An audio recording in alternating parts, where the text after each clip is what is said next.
Welcome back to Happy Bake Day. My name is Amanda, and today we are going to be making maple walnut drop biscuits.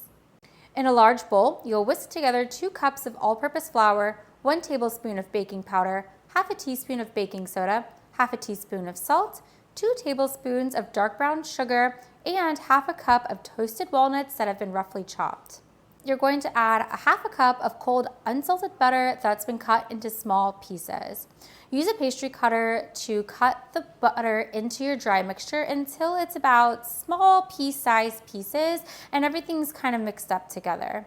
In a small bowl, you'll then whisk together half a cup of full-fat sour cream, half a cup of whole milk, and 1 tablespoon of maple extract or maple baking emulsion. Use a whisk to whisk everything together, then pour your wet ingredients into the dry mixture and use a fork to stir gently until everything is just combined and your dough is going to be pretty sticky.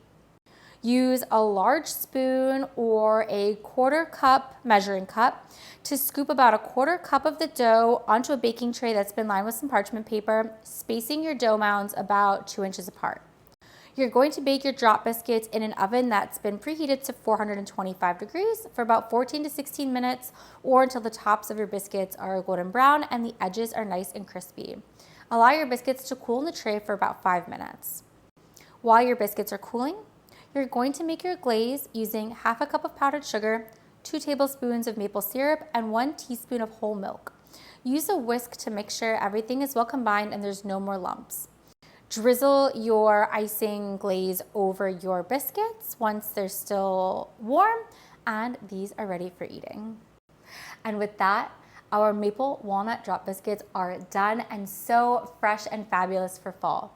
Thanks again for joining me today. Don't forget to like the video, subscribe to the channel, and join me again next week.